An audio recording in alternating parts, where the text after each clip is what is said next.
بسم الله الرحمن الرحيم. لا يتخذ المؤمنون الكافرين أولياء من دون المؤمنين ومن يفعل ذلك فليس من الله في شيء إلا أن تتقوا منهم تقى ويحذركم الله نفسه وإلى الله المصير۔ اس آیت مبارکہ میں اللہ رب العزت ایمان والوں کو، مسلمانوں کو ایک پیغام دے رہے ہیں کہ ایمان والوں مسلمانوں کو چھوڑ کر کافروں کو اپنا یار و مددگار نہ بنائے، اور جو ایسا کرے گا اس کا اللہ سے کوئی تعلق نہیں۔ یعنی مسلمانوں کو چھوڑ کر اگر کوئی شخص کافروں کو اپنا دوست بنائے، اپنا مددگار بنائے، یہ سمجھے کہ وہ ان کی مدد کریں گے، تو اللہ رب العزت فرما رہے ہیں کہ جو ایسا کرے گا اللہ سے اس کا کوئی تعلق نہیں، الا یہ کہ ہاں اگر تم ان کے ظلم سے بچنے کے لیے کوئی طریقہ اختیار کرو تو تمہیں اس کی اجازت ہے، اور اللہ رب العزت تمہیں اپنے عذاب سے بچاتا ہے اور اسی کی طرف سب کو لوٹ کر جانا ہے۔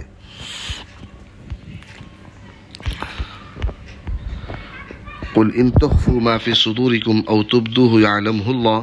ويعلم ما في السماوات وما في الارض والله على كل شيء قدير۔ اے رسول، لوگوں کو بتا دو کہ جو کچھ تمہارے دلوں میں ہے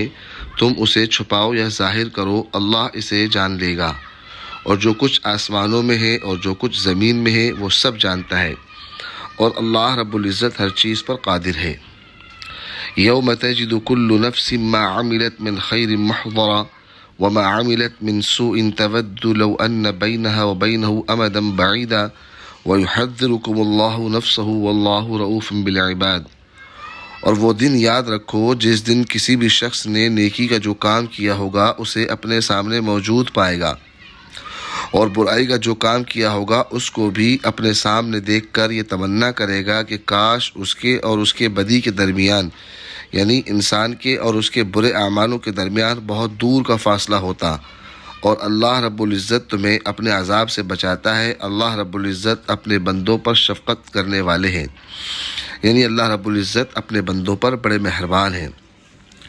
ان آیتوں میں اللہ رب العزت نے کچھ چیزیں سمجھائی ہیں مسلمانوں کو۔ ایک تو یہ ہے کہ مومنوں کو وہ کافروں کے ساتھ میں قلبی دوستی نہیں کرنی چاہیے، جیسا کہ پچھلی آیت کے اندر اللہ رب العزت نے یہ بتایا تھا کہ عزت اور ذلت سب اللہ کے ہاتھ میں ہے۔ اب اس آیت میں اللہ رب العزت میں یعنی کہ لا يتخذ المؤمنون الکافرین، اس میں اللہ رب العزت مسلمانوں کو حکم دیتے ہیں کہ تم مسلمانوں کو چھوڑ کر جو خدا کے دشمن ہیں ان کے ساتھ میں تم دوستی نہیں کرو۔ یہاں سے یہ بات سمجھ میں آ گئی کہ اگر کوئی شخص یہ کہے کہ قرآن نے دیکھو کافروں سے دوستی کے لیے، قرآن نے دیکھو کافروں سے تعلق بنانے کے لیے منع کیا ہے، جیسا کہ بعض لوگ آج کے اس دور میں قرآن کی اس آیت پر انگلی اٹھاتے ہیں، تو اس کا جواب یہاں پر یہ ہے کہ اللہ رب العزت نے مطلق کافروں کے ساتھ میں تعلق سے منع نہیں کیا ہے، بلکہ وہ کافر جو اسلام کے دشمن ہیں، جن کی دشمنی جگ ظاہر ہے، اور وہ لوگ ہر وقت اس کوشش میں ہیں کہ کسی طریقے سے اسلام کو ختم کیا جائے، اسلام کو برباد کیا جائے، تو ایسے لوگوں کے تعلق سے بتایا گیا کہ آپ مسلمان ہو کر اپنی جماعت کو چھوڑ کر ایسے لوگوں سے اپنا تعلق نہ بنائیں، ایسے لوگوں کے ساتھ میں آپ اپنا تعلق قائم نہ کریں، ان سے دوستی نہیں کریں، بلکہ آپ اپنی جماعت میں رہیں اور اپنی جماعت کو مضبوط کریں۔ اور اگر آپ ان کے ظاہری طاقت سے، ظاہری عزت سے متاثر ہو کر کر رہے ہیں تبھی بھی یہ غلط ہے، اس لیے کہ ایبتغون عندهم العزہ فإن العزة للہ جمیعا۔ اور جو بھی آپ کو کافروں کے پاس میں نظر آتا ہے، چاہے وہ مال کی شکل میں ہو، چاہے وہ عزت کی شکل میں ہو، تو اس بات کو جانیں کہ حقیقی عزت تو اللہ کے پاس سے ملتی ہے۔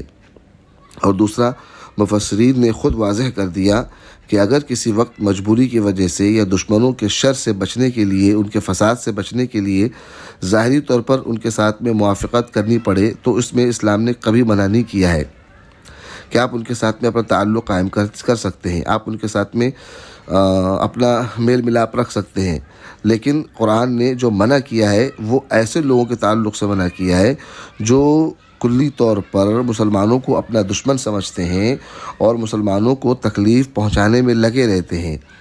اور اس کے پس منظر میں بہت سارے واقعات ہیں کہ صحابہ کرام چونکہ ابھی ایمان قبول کر رہے تھے، ان کے اپنے رشتہ دار تھے، وہ دور تھا، لیکن اس دور کے اندر وہ بات نہیں ہے۔ اسی لیے اس دور کے اندر اگر کوئی شخص اپنے پڑوسیوں کے ساتھ میں، اپنے ہمسایوں کے ساتھ میں اچھا تعلق قائم کرتا ہے تو اللہ تعالیٰ نے یا شریعت مطہرہ نے اس کو قطعی طور کے اوپر منع نہیں کیا ہے، بلکہ آپ ان کے ساتھ میں تعلق قائم کر سکتے ہیں۔ کافروں سے جو مطلق دوستی یا تعلق کا معاملہ ہے، اس کے تعلق سے وضاحت کی گئی ہے کہ کافروں کے ساتھ میں محبت کی یا ان کے ساتھ میں تعلق کی جو قسمیں ہیں اس کو 3 قسموں میں بانٹا گیا ہے۔ ایک تو یہ ہے کہ ان کی دینی حیثیت سے محبوب رکھا جائے، یعنی کہ کافروں کو دین کی حیثیت سے محبوب رکھا جائے، تو یہ بالکل غلط ہے، بلکہ بعض لوگوں نے اس کو کفر لکھا ہے۔ اور دوسری صورت یہ ہے کہ دل سے ان کے مذہب کو، یعنی کہ جو باطل مذہب ہے اس کو برا سمجھے، مگر دنیاوی معاملات میں ان کے ساتھ میں خوش اسلوبی کے ساتھ میں پیش آئے، یہ بالکل جائز ہے، بلکہ بعض لوگوں نے کہا کہ یہ مستحسن بھی ہے۔ اور ایک صورت ان دونوں کے درمیان میں بتائی ہے کہ دل سے ان کے مذہب کو تو برا سمجھے، مگر ان کے ساتھ میں جو دوستی ہو وہ دنیاوی غرض کی وجہ سے ہو، ان کا دوستانہ تعلق صرف اس وجہ سے ہو کہ چونکہ دنیا میں رہنا ہے، ہماری تجارت کا مسئلہ ہے، کاروبار کا مسئلہ ہے، تو اس معنی کر ان کے ساتھ میں آپ اپنا تعلق قائم کریں، تو یہ بالکل درست ہے، اس کی بالکل اجازت ہے۔ منع کا جو معاملہ ہے، خاص طور پر اس چیز کو یاد رکھیں کہ منع کا جو معاملہ ہے وہ صرف اس بات پر ہے کہ وہ لوگ جو اسلام کے دشمن ہیں ان کے ساتھ میں آپ کو اتنا گہرا ربط اپنا نہیں قائم کرنا ہے کہ جس کی وجہ سے، یعنی آپ کی وجہ سے اسلام کو تکلیف پہنچے یا اسلام کو نقصان پہنچے۔ باقی ظاہری طور پر جو مال کی باتیں، ظاہری طور پر جو عزت کی باتیں، اس چیز کو آپ اچھی طریقے سے سمجھیں کہ یہ سارا کا سارا اللہ کے اختیار میں ہے اور اللہ کی طرف سے ہے۔ دوسری، اللہ رب العزت نے یہ بتایا کہ دنیا میں کسی چیز سے ڈرنے کی ضرورت نہیں ہے، ڈرنے کی بات اگر ہے تو وہ صرف اللہ سے ڈرنا ہے، اس لیے کہ اللہ کی طرف لوٹ کر جانا ہے۔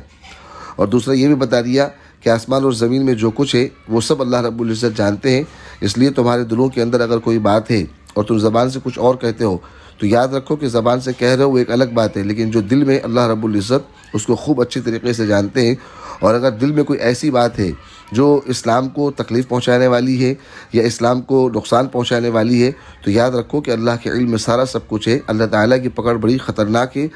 اسی لیے ڈرنا ہے تو زمانے سے بالکل نہیں ڈرنا ہے، نہ زمانے میں جو لوگ ہیں ان کی طاقتوں سے متاثر ہو کر ڈرنا ہے، بلکہ ڈرنے والی ذات تو صرف اللہ کی ہے۔ وَيُحَذِّرُكُمُ اللَّهُ نَفْسًا، تو اپنے دل کو اللہ کسی بندوں کے ڈر کے لیے تیار نہیں کریں، بلکہ اپنے دل کے اندر صرف اللہ کا خوف ہونا چاہیے۔ اور باقی اللہ رب العزت تو بڑے شفقت کرنے والے، بڑی محبت کرنے والے اپنے بندوں سے۔